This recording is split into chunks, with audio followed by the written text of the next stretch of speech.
Good evening. Today's lecture, today's lecture is a continuation of drafting of pleadings. Today we'll discuss how a suit for declaration is drafted. Declaration is laid down in section 34 and 35 of the Specific Relief Act, which means the theory part of it is where a status, position, cadre is asserted by one party and denied by the opposite side, then it gives rise to a suit for declaration, saying that to get the status, position, character, or cadre upheld by the court, and such type of suit is what is called a suit for declaration. And suppose, let us say, in a voidable document, you are not a party to that document, but you have not been made a party, and that document is not binding on you. But the suit which you file is called a suit for declaration, because if you are not a party, you cannot file a suit for cancellation. Here, with this background in view, we just try to understand as to how a declaration suit is drafted. First and foremost is to maintain a declaration suit. The important averments as far as section 35 is concerned, you must assert a position, cadre, character, or any other thing, and it should be denied by the opposite side. Then it gives rise to a suit for declaration. So these allegations have to be clearly made and spelled out in the plaint. If not, your suit for declaration will not be maintainable. First and foremost is whichever court you are filing, you mention the name of the court, number of the suit, that is OS number of whichever year, name, address, and description of the plaintiff and the defendant. Then you say suit for declaration under order section 34 and 35 of the Specific Relief Act. All plaints are filed under section 26, read with order 7, rule 1 CPC. Then the down one, you say the plaintiff above name begs to state as follows: 1, 2, 3, 4. I think address for service, then name, address, and description, name, address, and description, address for service, and address for service. And the fifth paragraph will be the brief facts of the case. A. That the plaintiff is the absolute owner and possessor of plot number so and so in survey number so and so, measuring so and so square yards, situated at so and so place, having purchased the same through a registered sale deed, bearing document number so and so, dated so and so. The certified copy of the sale deed is filed and marked as document number 1. Next paragraph. That the defendant claims himself to be the owner and possessor of plot number so and so in survey number so and so, measuring so and so square yards, through a registered sale deed, bearing document number so and so, situated at so and so. The said document is filed and marked as document number 2. Next paragraph will be that the plaintiff is the absolute owner and possessor of the suit scheduled property, and the defendant has no manner of right, title, or interest over the property owned and possessed by the plaintiff. Full stop. That on so and so date, the defendant claiming himself to be the purchaser of the suit scheduled property trespassed or encroached into the property and tried to occupy the same, and disputed or denied the status or the character or the title of the plaintiff, and hence the plaintiff is constrained to file the suit for declaration.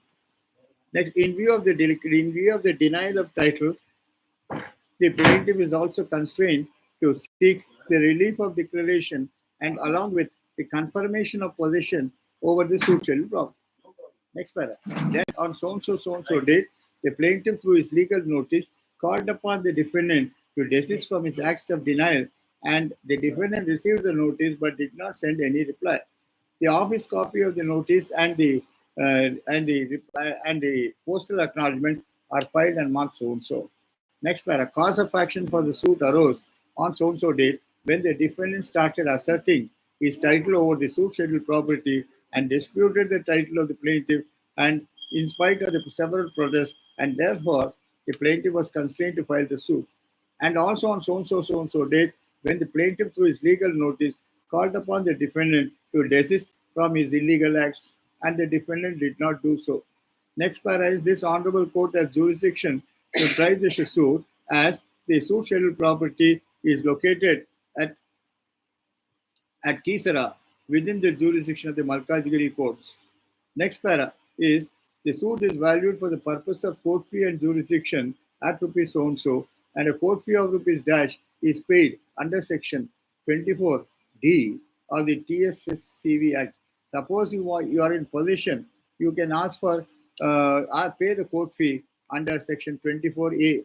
But if you are not in possession, you will have to pay the court fee at three-fourths of the market value that is laid down in section 24B. Then after that, you say no suit is filed. Then after that, the suit is within time and within the period of limitation. And the last paragraph will be the plaintiff therefore prays for a judgment and decree against the defendants jointly and severally as follows. A.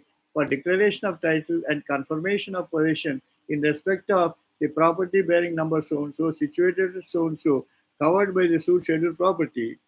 B. Uh, for consequential perpetual injunction, restraining the defendant from interfering with the plaintiff's quiet and peaceful possession of the suit scheduled property. C will be for cost of the suit, and D such other relief as this honorable court deems fit and proper. Then afterwards, the party signs, the council also signs, the plaint is verified by verification. I so and so, the plaintiff above name declared that the facts mentioned in para so and so are true to the best of my knowledge, and facts mentioned from the cause of action paragraph till the prayer clause are true to the best of my information. After the contents are read over and explained to me in Telugu, which I understand, then the party signs, and you wherever you verify, you mention the place where it is verified, on which date it is verified. Then down you say is list of documents which are filed along with the plaint. You give the list 1, 2, 3, 4, 5, 6, and then the party signs. Then you give the schedule of property, giving the schedule of property, and then beneath it you say they verified that that the schedule mentioned above is true and correct, and the party signs. That's how a plaint is prepared in respect of a declaration suit. And please remember one thing: declaration is the only relief which is not executable under the provisions of Order 21 Civil Procedure Code covering executions. Then after that, you file what is called verification affidavit under Order 6 Rule 15 bracket 4, and along with that, you also file an affidavit under Rule Order 6 Rule 14 saying that giving the addresses and saying that the addresses mentioned above are true and correct. And then along with that, you are also supposed to file form number 8 because it is concerning immobile property. And then you also file what is called the process for service of summons on the other side. And if it's an original suit, you enclose it with settlement. So summons for settlement of issues. As many defendants are there, 3 copies because the summons have to be sent through court and by registered post. Then after that, you pay the BATA also in case you are asking any interim orders not to alienate the property. And for that, you enclose what is called notice to show cause general, and then for every party two forms, and then as many defendants are there, you are supposed to file that number of copies, and if petitions are also there, you will have to file the copies of the petitions to be served on the other side. Then after that, then this is one type of suit. Then mostly the suits which arise in the family courts, or the claims which arise in the family court, is the dispute between the Sautul, that is the first wife, and the second wife. The second wife claims herself as the legally wedded wife. The first wife claims herself as the legally wedded wife, and the first wife files a suit in the family court claiming that she is the legally wedded wife of the deceased. Because the dispute comes only when the terminal benefits are payable. Then in that case, because the question is the second wife also claims to be a wife, because there is a dispute here as to who is the legally wedded wife. So that dispute can be resolved only by court, and the same thing has to be clearly mentioned: what date you are married, what date the marriage took place, where it took place, how you live together, how many children were born to you through your husband. Then the second wife who claims herself to be the legally wedded wife is not the legally wedded wife, and she had no valid marriage with the deceased. So all these things you mention, and the last prayer, cause of action. You say the cause of action for the OP arose on so and so date when the deceased expired, leaving behind the plaintiff as the legally wedded wife, and also on so and so date when the plaintiff through a legal notice called upon the defendant to stop or objecting to the plaintiff's right as the absolute owner, and also on subsequent dates when the defendant started denying the marriage status of the plaintiff. Then you say jurisdiction part of it, where the marriage was performed, where the couple lived together, and then you pay the necessary court fee. And the prayer clause, you say the plaintiff therefore, the petitioner therefore prays that she may be declared as the lawfully wedded wife of the deceased, having been married to him on so and so date at so and so place, and together with costs. Then along with that, yeah, you file the bata, so on and so forth. So here you must remember one thing is, in all suits for declaration, you will have to assert a position, you will have to assert a character, you will have to assert what is called a position, and that position should be asserted and denied by the other side. Then only a suit for declaration would lie. So this is as far as declaration suits are concerned. It is laid down in section 34 and 35 of the Specific Relief Act. Then we go to, then one more type of suit you can visualize. Suppose you file a suit for perpetual injunction, and in spite of the injunction, the defendant constructs on the property, violates the injunction order. Then in that case, if you want the structures to be removed, you can amend your claim and ask for the additional relief of what is called mandatory injunction to direct the other side to remove the offending structures which have been constructed even after the injunction orders have been issued by the court. And such type of injunction also is permissible, and such type of declaration also can be taken. Then we pass on to the next type of suit called interpleader suits. Interpleader suits. Interpleader. Interpleader suits. This mostly arises when there are rival parties. Both the parties are claiming rights over a particular issue, and let us say you are at a fix to find out who the real owner is, but the property documents are lying with you as an advocate. You do not know whom to hand it over. One person says give it to me, other person says give it to me. You are in a fix. Then in that case, you can get that fix removed by the filing a suit under Order 35, called interpleader suit, saying, sir, I am no way interested in the disputes between A and B. A is claiming ownership, B is claiming ownership, A is claiming the documents, B is claiming the documents, and the documents are in my custody as the advocate by mutual trust and confidence, and each party is demanding return of the documents. I do not know what to do. I'm prepared to deposit the documents into court. Whomsoever is entitled to receive the documents, let that person take the documents. I am no way concerned with the subject matter. But whatever cost I've incurred in preservation of the documents, that has to be compensated by both the parties. Then the same way you say on what day the documents are entrusted, who entrusted it, what was the condition of entrustment, to whom the documents have to be handed over, how rival claims were made. Rival claims were made claiming custody of both the documents, how you are in fix to find out whom to hand over the documents, and you have a bona fide doubt as to the person entitled to receive the documents. Then in that case, all these things will have to be mentioned, and you file a suit for interpleader suit, and you deposit the documents into court. You get relieved of your responsibilities of having custody of the documents. That is called very rarely these type of suits are filed. Then you go to what is called summary suits. That is Order 38. I'm sorry, Order 37. I'm sorry. The history of summary suits is, it is said in Telugu, Oche Kotte Teche. That means this remedy of summary suit is provided to provide expeditious disposal of money claims. Order 37 applies to cases where of non-contentious nature there's not much of dispute, there's not much of contentions, there's not much of differences between the parties, like landlord and tenant, so on and so forth. Second one is, let us say, suit is based on negotiable instruments, promissory note, bill of exchange, or checks, and in both the cases, a suit can be filed in a summary way under the provisions of Order 37 Civil Procedure Code.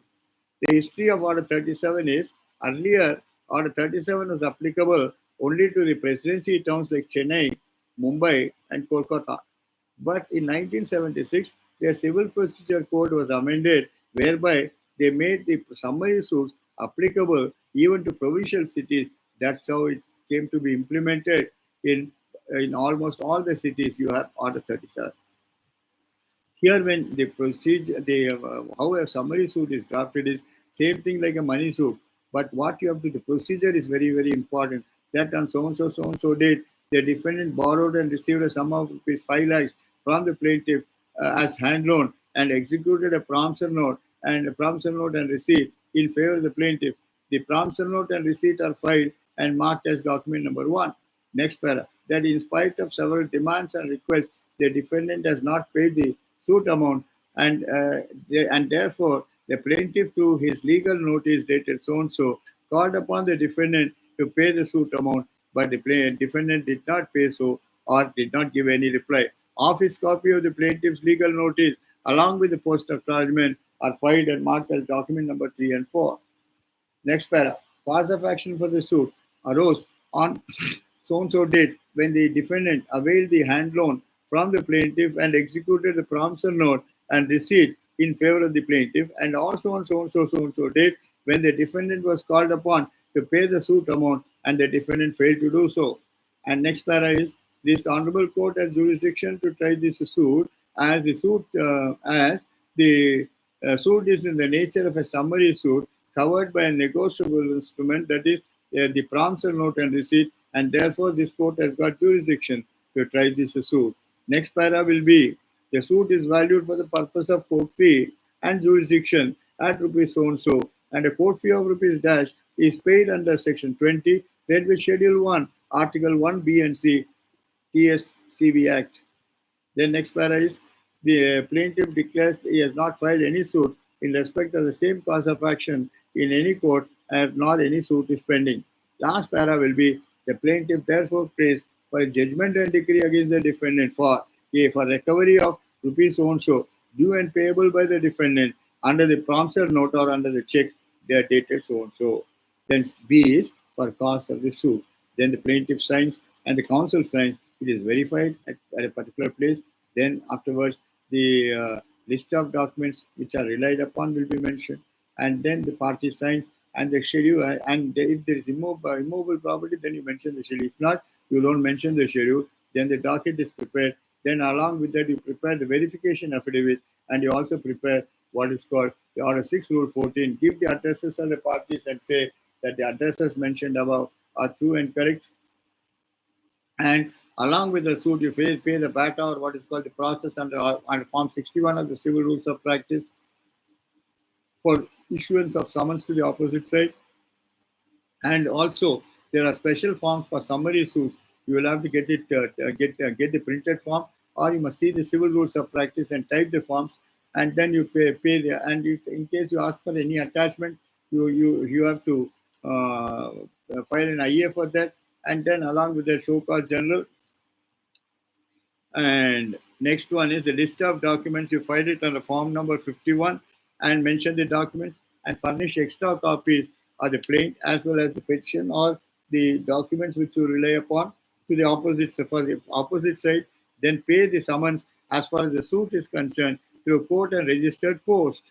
The process that is followed in a summary suit is, notice goes to the opposite side, and the opposite side, pursuant to the receipt of summons, his advocate files a memo into the court and informs the other side, I have entered appearance in this case. Please serve all the papers on me so that I can prepare the leave to defend. Then the summons have to be, then the papers have to be served within 10 days from the date of receipt by the opposite side, and within 10 days, the person has to file a petition for what is called leave to defend.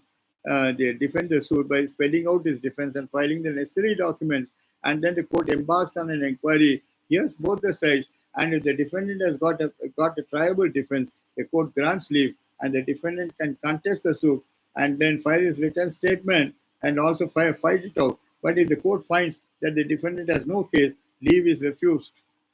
then in that particular case, it's subject matter of an appeal also, either side.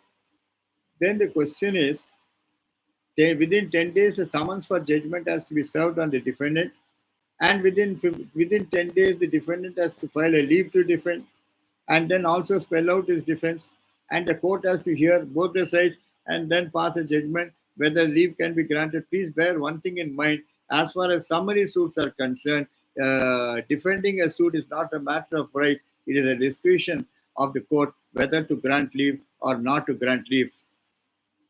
So these are called summary suits. Please remember, whenever you file a summary suit, be very, very careful, because you will have to adhere to the time schedule that is provided in Order 37. Suppose you don't adhere to the time schedule, it is no longer a summary suit, it's an ordinary suit. It takes its own time to get disposed of. Then we pass on to Order 39. Order 39 deals with what is called injunction suits. The type of injunction that is covered by the Civil Procedure Code is temporary injunction. What do you exactly mean by an injunction? I've been repeating it after a number of times, saying that a restraint or it's a prohibitory relief, it's a preventive relief, whereby the other side is prevented or prohibited from doing a wrongful act which he has commenced, about to commence, apprehended to be commenced, or in the process of being commenced. Then you can stop that wrongful act by taking an injunction. And all temporary injunctions are governed by Civil Procedure Code under Order 39.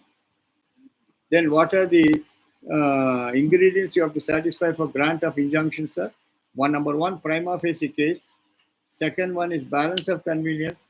And third is the related hardship. These three ingredients will have to be satisfied for grant of injunction. Earlier, it was very easy to get an injunction order. Just you file it, you get it. But after the amendment of CPC in 1976, notice has to go to the opposite side. Without hearing the other side, an injunction order cannot be passed. That is the reason why the courts are passing status quo orders or ordering for urgent notice to the opposite side. Here, how an injunction suit is drafted is 1, 2, 3, 4 is almost the same. Fifth paragraph is brief facts of the case. That the plaintiff respectfully submits that is the sole and absolute owner of house number so and so on in survey number so and so, advising so and so, situated at so and so, by virtue of having purchased the same from so and so to a registered sale deed bearing number so and so, dated so and so. The certified copy of the sale deed is filed and marked as document number 1. Next paragraph. That the defendant claims himself to be the owner and possessor of the neighboring plot bearing number so and so, in survey number so and so, administering so and so, situated at so and so, by virtue by asserting that he has purchased the said property. And in the garb of the said sale deed, the defendant is trying to interfere with the plaintiff's quiet and peaceful possession of the suit scheduled property, in spite of several demands and requests that on so and so date, the defendant came to the suit scheduled property along with unsocial elements and tried to occupy the suit scheduled property. The plaintiff resisted the said attempts, but the defendant promised that he would come with a higher force and dispossess the plaintiff, and hence the plaintiff has no other alternative than to seek the relief of injunction to restrain the defendant and his agent from interfering with the plaintiff's quiet and peaceful possession of the said property. Next para will be cause of action for the suit arose on so and so date when the defendant, accompanied by unsocial elements, came to the suit scheduled property and tried to occupy the plaintiff's property in spite of several protests, and also on so and so date when the defendant was called upon through the legal notice of the plaintiff to avoid interfering with the plaintiff's quiet and peaceful possession. Next para. The Honorable Court has jurisdiction to try this suit as the suit scheduled property is located at so and so place within the jurisdiction of this court. Then next para will be the suit is valued for the purpose of court fee and jurisdiction at rupees so and so, and a court fee of rupees dash is paid under section 26C of the TSS CV Act. Next para. The suit is within time and within the period of limitation. And next para will be the plaintiff submits that he has not filed any suit in respect of the same cause of action or any suit is pending. Then the last paragraph will be the plaintiff therefore pays for a judgment and decree A decree for perpetual injunction, restraining the defendant and their agents from interfering in the plaintiff's quiet and peaceful possession of the suit scheduled property together with costs. Then the plaintiff signs, then the verification is there, and the place where the plaint is verified is also mentioned, and the date is also put. Then the list of documents on which you rely also is mentioned, and then the party signs. Then you give the schedule of the property, giving the description of the property, and then verify that the schedule mentioned above is true and correct, and the party signs. And the place where the suit is filed, you mention the place, and you mention the date also, docket sheet, and then order 6 rule 15, that is the verification affidavit. Then order 6 rule 14, the address as proof of address. Then after that you file form number 8, that is as far as description of the property is concerned. Then when you pay process under form 61, what is called bata, you'll have to enclose what is called summons for settlement of issues. You'll have to send summons through court as well as registered post, and file as many copies as there are defendants.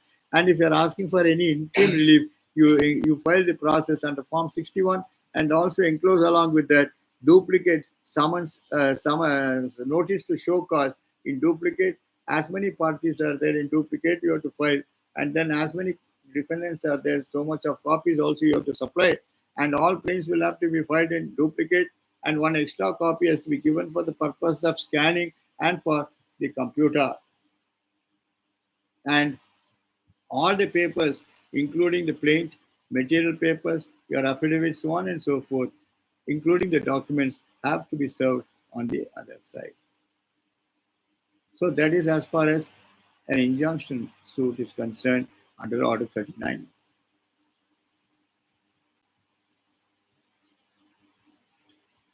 Then we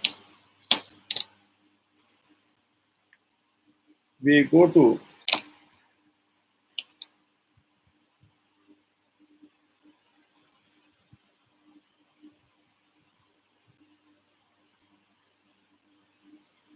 to suits by persons illegally dispossessed from the property.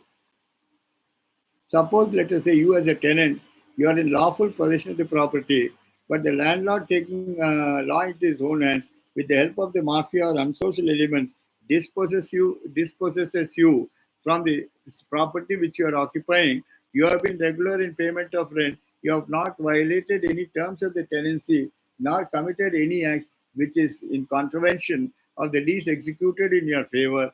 Then, in spite of that, the landlord has thrown you out of the property.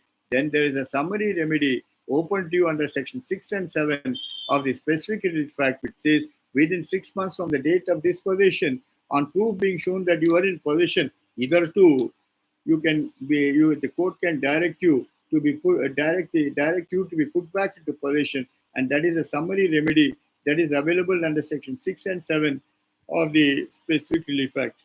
What all you have to state is, the plaintiff respectfully submits that he is a tenant of the defendant in respect of house number so and so on a monthly rent of rupees whatever it is. The copy of the lease deed is filed and marked as document number 1. Next paragraph. That the plaintiff has been regular in payment of rents and observing all the terms and conditions of the lease and has not violated any of the terms, but on so and so date, the defendant, accompanied by unsocial elements, came to the suit scheduled property, threw away the summons as far as the plaintiff property is concerned, and then dispossessed the plaintiff without due process of law. The plaintiff resisted the said attempts, but he was physically assaulted by the agents of the defendant.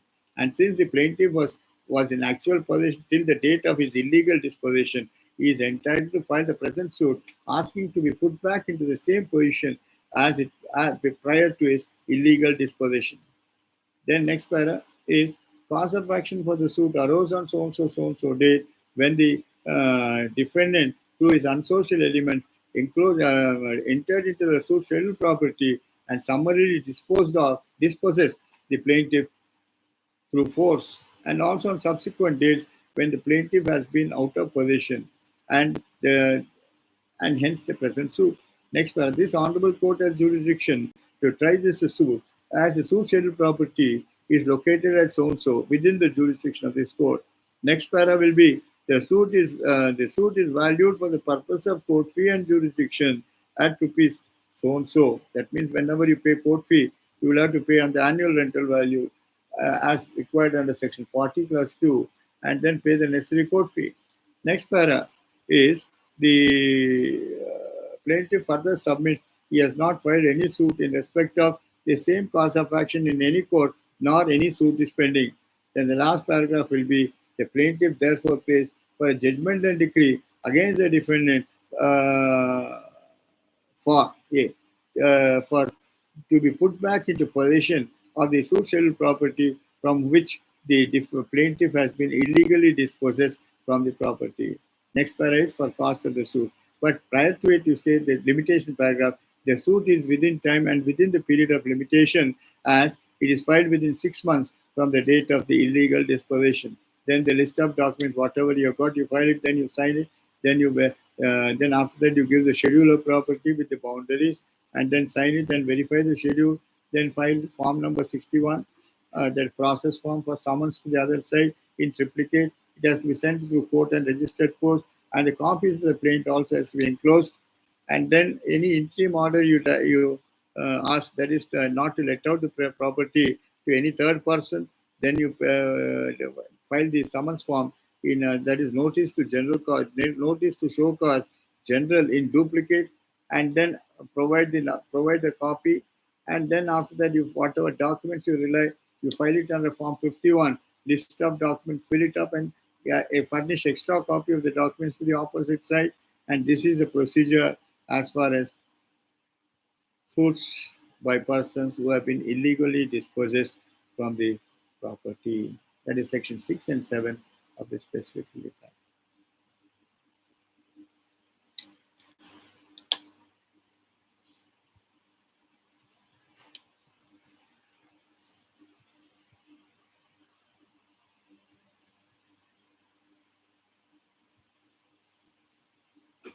Yes. Next, we deal with suits for damages. Here, suits for damages arise when, due to the wrongful acts of the defendant, the plaintiff suffers loss. For example, the plaintiff and defendant has to execute the sale deed within a particular period. The plaintiff is ready and willing to get the sale deed executed and registered and is ready with the balance of the sale consideration. And in spite of several demands and requests and also legal notice, the defendant is not executing the sale deed. Then in that case, there is a clause mentioned in the agreement itself. In case of default on the part of the mortgage and then the part of the vendor to execute and register the sale deed, the vendee is entitled for damages of 5 lakhs, liquidated damages of 5 lakhs. If there is any delay in performance, then in that case, damages are normally awarded. Or let us say defamation is there. Your reputation has been tarnished. Then you want to recover money from the opposite side for the tarnishing your reputation. Then a suit can be filed for damages.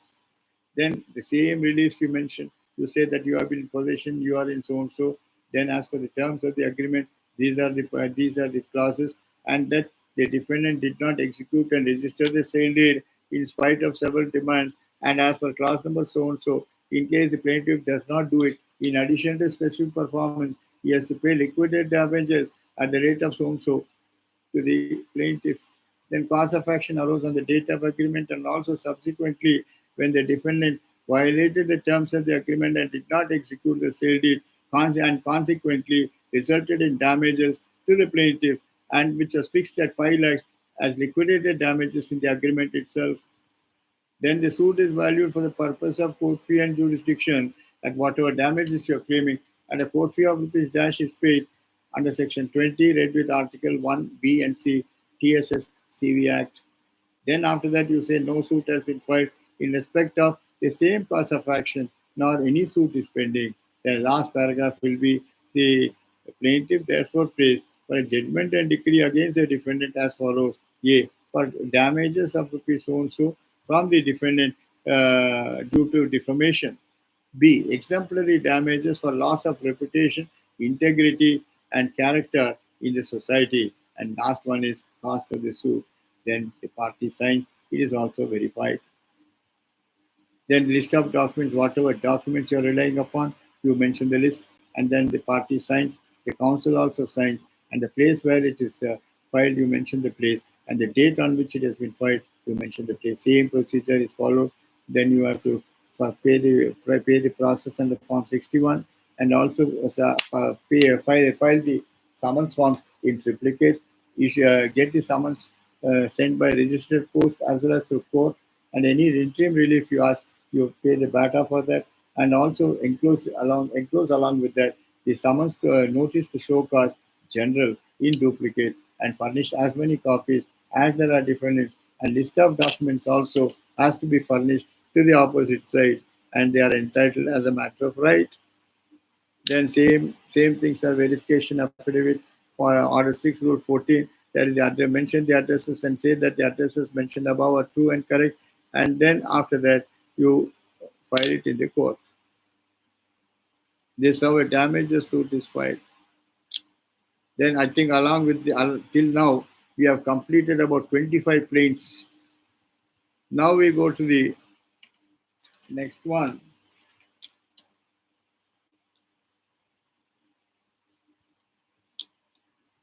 What is called representative suits. Representative suits mean where there are more number of parties, it is not possible for all the parties to come to the court. Let us say 50 parties are there, sir. They have got a community of interest. They have got a common right against the defendant. And let us say, assume for a moment that all of them cannot come to the court. Then what they do is they authorize 2 or 3 persons to file the suit on their behalf also in a representative character.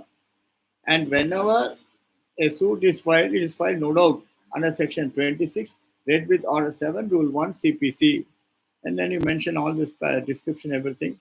You mention the names of the parties also, and also mention they are filed, the so and so and so and so are filing the suit in a representative capacity for and on behalf of so and so, who are all the persons. Then the defendant's name. Then after that, you say suit, representative suit filed under Order 1, Rule 8, CPC.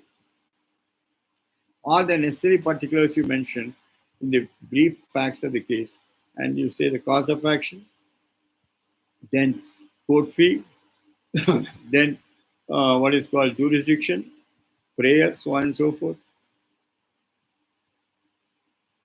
But one thing is this, you must also file an application under Order 1, Rule 8 for permission to sue in a representative capacity to represent the others, represent the body of persons who have got a community of interest over the suit litigation.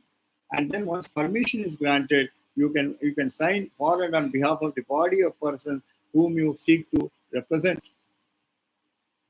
And once permission is granted, the suit goes on. Much of emphasis need not be given on this because representative suits are also very, very rare in courts. Then we go to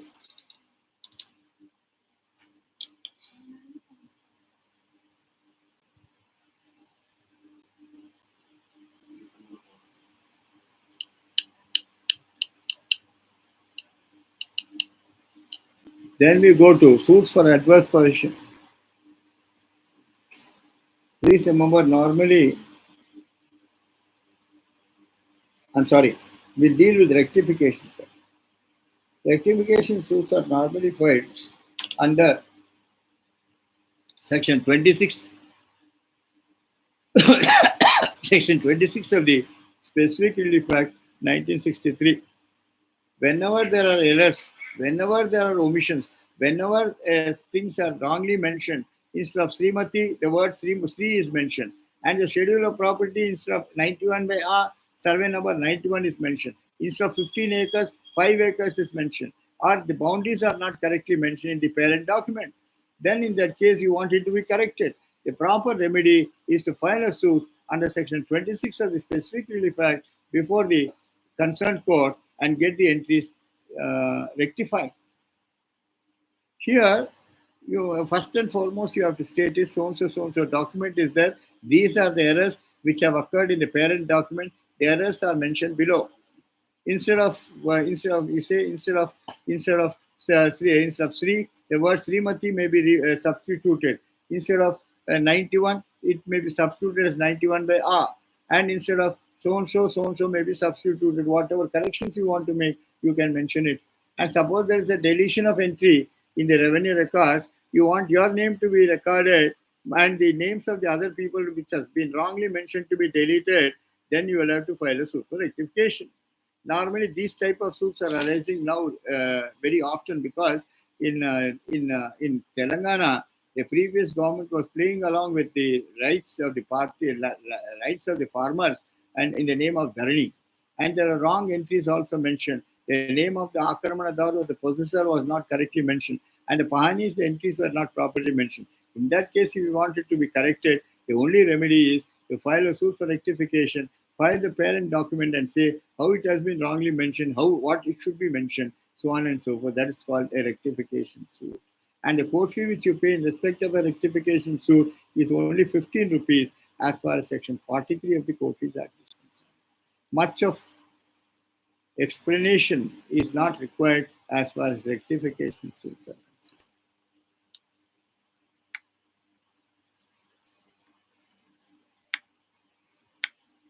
Then, I think this is almost the 21st or the 22nd plaint which I have discussed. Then, next one is suits based on. So, in the next class, we will discuss about the other type of suits. We are only left with about 5 or 6 suits. Please remember, I've never lectured on these pleadings in such detail in earlier also. But for the benefit of those who wanted to have a grounding as far as pleadings and drafting is concerned, I refer to all of them. Though they are not exhaustive, because of the time constraint, I have discussed it to the best of my ability. Any questions, please, by way of interaction? Today we have discussed about eight pleadings. 8 pleadings we have discussed. Yes? Sir, is there a recording available, sir? I have joined for the first time after seeing that Zoom ID. Is there any previous lectures on YouTube, sir? You can find out from my admin, sir. They have almost beamed almost every lecture. It's in Dharma Legal. Please go search in Dharma Legal. Okay, Dharma Legal will provide us because for the first time I'm joining, sir. There are about 44 videos till now which are uploaded, including the special lectures which are being given in various bars. Please search for Dharma Legal in YouTube. Okay, thank you. Any questions? Vasant Rao, please go ahead. Yes. Vasant Rao. Vasant Rao.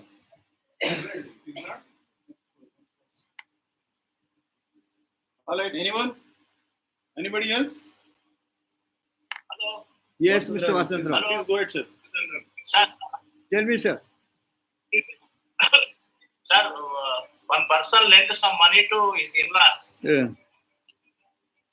Due to his relationship, he didn't obtain any promissory note or any document. Right. He transferred all the money through net banking. Yes. He has only the transaction and right. Now, can he file the recovery of money? See, you can do one thing, sir. That net banking, whatever doing, he has done rather. You take a statement of that and say under this net banking it was done. This is a statement through which the other side is indebted to you and by way of hand loan. That is the only proof you can do and give a notice. See what the other side has to say. Okay, sir. Without notice, it can't be processed. Better to give a notice so that you must know the defense of the other side. Yes, sir. Another doubt, sir. Yes. Sir, I filed a suit for recovery of money basing on the contract executed by the defendant. Right. Subsequently, defendant has sold the property to third parties. Right. He filed the suit for recovery of money, which is earnest money, to pay back the earnest money paid by the plaintiff. Right. the presiding officer saying that without seeking the cancellation of that agreement, we cannot seek the refund the sale consideration. See, you just look into section 22 of the Specific Relief Act, which talks about return of the money which is had and received. But you must definitely challenge that document and say the transaction has failed, but the amount which has been taken, because under the doctrine of unjust enrichment, they have to be returned back. And under section 22, you are entitled for the refund of the EMI. But I have to seek another relief also. Better you amend it and do it to be on the safe side. Okay, sir. Yeah. Thanks. Mr. Navi, please go ahead, sir. Sir, namaste. Namaste. Sir ఇప్పుడు pronote సూటులోన file చేయాలి. యాక్చువల్గా ఏంటంటే ఇప్పుడు అవతల పర్సన్కి individual properties ఏం లేదు, వాళ్ళ పేరెంట్స్ దగ్గర నుండి ప్రాపర్టీ ఉందన్నమాట. బట్ అది జాయింట్ ప్రాపర్టీ అది. సరే. సో అయితే వీరి లెండింగ్ కెపాసిటీ మనం చేసుకున్న ప్రోనోట్ సూట్ లో ప్రాపర్టీ తాలూకా షెడ్యూల్ ఏమైనా అటాచ్ చేయవచ్చు. In case you want to attach that property only to the extent of the share of the defendant. Okay. Yeah, only that you can do. But attachments are not given immediately. You can ask for security to be furnished for the suit amount. Okay. Yeah. Anybody else? Mr.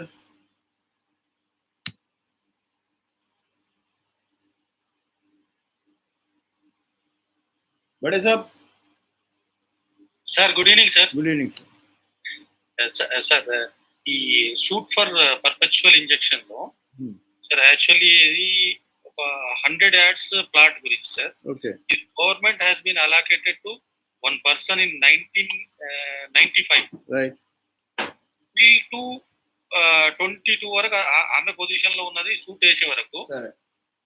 So internal గా ఏమైందంటే గ్రామ పెద్దలు అయితే ఎవరైతే ఉన్నారో వాళ్ళు కింద అదేది లాబింగ్ చేసేసి ప్లాట్స్ అన్ని ఇవి గుంజేసుకొని వేరే వాళ్ళకి ఇచ్చారు సార్. సూట్ ఫర్ ఇంజెక్షన్ కి పోయాము. అక్కడ ఏమైందంటే అర్జెంట్ నోటీసెస్ అని ఇచ్చారు. 2 సంవత్సరాలు నడుస్తుంది. వాళ్ళు ఎక్స్పర్ట్ అయ్యారు.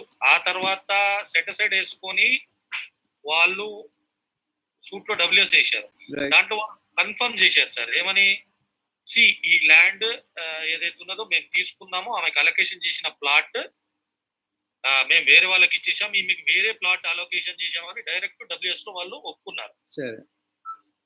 సో దీన్ని ఏ విధంగా మనము ఫర్దర్ గా ప్రొసీడింగ్ కి పోవాలి? First is you amend your claim asking for the additional relief of what is called for declaration, saying that you are entitled for that particular plot, and since the defendant has also mentioned in the written statement, they will allot alternate plot. So for declaration that you are the owner, and in the alternative to direct the defendant to allot an alternative plot in the same layout. Sir. Adi vallu. Okay, sir. Thank you, sir. All right, any more questions? All right, we conclude the day for today. We'll see you tomorrow again. Sir, if possible. Thank you very much.